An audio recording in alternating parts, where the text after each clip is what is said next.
Ahora vamos a continuar con anamnesis remota de las alteraciones del aparato respiratorio que habíamos estado hablando. Específicamente el factor alérgico, ya dijimos que es uno de los ingredientes importantes a tener en cuenta desde el punto de vista etiológico cuando hablamos de alguna enfermedad específica del aparato respiratorio, ya que es un antecedente muy importante, ya que cualquier elemento alérgeno actúa específicamente sobre el aparato respiratorio, siendo este caldo de cultivo de patologías, de nuevas patologías.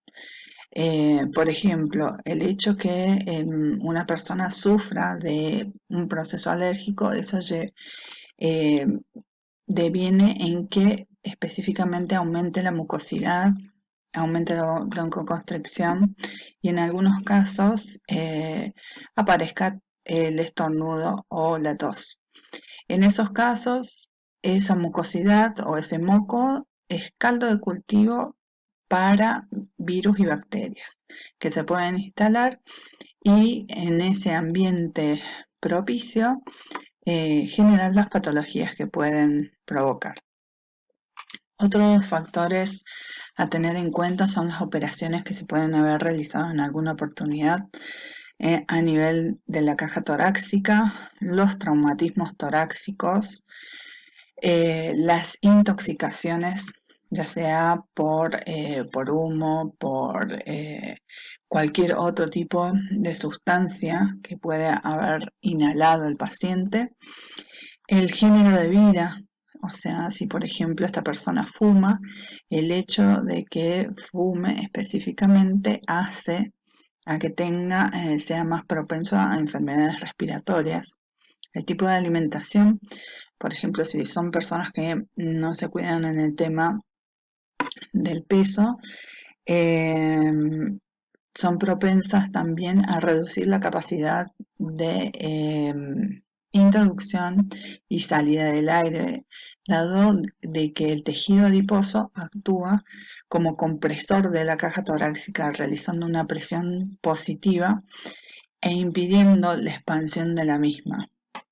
Otro tipo de cuestiones que hay que tener en cuenta es el medio donde vive el paciente. Hay muchos pacientes que viven en situaciones precarias, ¿sí? O de poca limpieza en el hogar, o en algunos casos una casa que al no haber estado bien construida tiene problemas de humedad. El hecho de que haya una pared como eso ya tiende a elaborar en el paciente posibilidades de enfermedades respiratorias. Los síntomas principales de las enfermedades respiratorias son la tos, la disnea, el dolor torácico y la expectoración. Cuando hablamos de expectoración vamos a analizar dos tipos que son de gran valor diagnóstico, que son la hemoptisis y la vómica. Vamos a comenzar con los dolores torácicos. Los dolores torácicos pueden ser de múltiples factores, pueden pasar de ser una contractura solamente a ser ya unas cuestiones muy, pero muy importantes en patologías de tipo respiratorio. Los dolores torácicos específicamente que tienden a darnos una idea muy de la gravedad de la patología es el dolor de punta de costado o point de côté y las neurálgicas o neuralgias, llama por ejemplo del nervio frénico, de los nervios intercostales o de otros nervios que formen específicamente parte del proceso respiratorio. El caso más común es el dolor de punta de costado. Ese suele darse específicamente en enfermedades tales como la neumonía o cuando hay derrames de tipo pleural. ¿Sí? En esos casos, el paciente acusa un dolor puntual en la zona muy intenso. Entonces, ese tipo de dolor es el que subyace sobre esta cuestión. Y después tenemos el segundo caso, que son las neuralgias. Las neuralgias son dolores muy intensos que tienen irritación en la zona de producción, pero también tienen irradiación, que eso es lo más molesto y lo más problemático a tratar. Entonces, por ejemplo, los más comunes son de los nervios intercostales, o sea, en la zona, tengamos en cuenta que estos nervios transcurren en el espacio intercostal, ¿sí? Con una vena y una arteria. Entonces, en el recorrido de ese nervio vamos a sentir un dolor punzante e irradiado. También existe la neuralgia frénica, que es mucho más profunda y es en patologías muy difíciles de tratar. Otro de los síntomas es la disnea. La disnea quiere decir que es la falta o dificultad para respirar, ¿sí? Dis es difícil y nein es respirar. Por eso es que se llama disnea. Los fenómenos subjetivos, ¿sí? Porque nosotros no podemos objetivar específicamente esta falta o dificultad de respiración o falta de aire, son los siguientes. Una percepción consciente del acto respiratorio. ¿Qué quiere decir eso? Que el paciente sabe que está inspirando y expirando. Nosotros, por ejemplo, cuando estamos en una situación normal, no nos damos cuenta del hecho. En cambio, en esos procesos de disnea o de falta de aire, el paciente es consciente de la inspiración y de la expiración.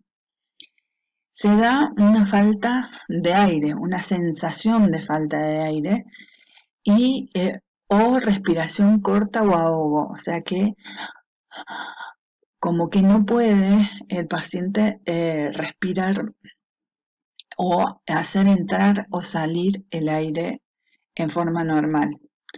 También suele estar acompañado de una sensación de presión en el pecho que es como si tuviera una pesa aplicada y que no le dejara expandir la caja torácica. Y esencialmente otra sensación es la de la constricción de la garganta, o sea que siente como que se le cierra la parte superior del aparato respiratorio sin posibilidad de que entre aire a los pulmones. ¿Cuáles son los fenómenos objetivos? Porque hasta ahora vimos los subjetivos, alteraciones de la frecuencia respiratoria, o sea que vamos a tener taquipnea, una aceleración de la frecuencia, una polipnea, o sea que también es en la misma definición, es otra forma de denominarlo, pero casi siempre se escucha hablar sobre el tema taquipnea o bradipnea. La bradipnea es una disminución de la frecuencia respiratoria. También tenemos alteración de la respiración. Tengamos en cuenta que la respiración que nosotros habíamos estado viendo, en la inspiración tenemos tiempo 1 y en la expiración tiempo 2, relación 1-2. Siempre dura un poquito menos la inspiración que la expiración. Acá está alterada la relación y en algunos casos hay más necesidad, ¿sí?, de tomar aire, ¿sí? Entonces esa es una disnea expiratoria o una necesidad de largar ese aire y eso es una disnea expiratoria. También tenemos las alteraciones del ritmo de la respiración, que son 3 tipos que vamos a abordar en el próximo video, que son la respiración de Cheyne-Stokes, la de Kussmaul y la de Biot.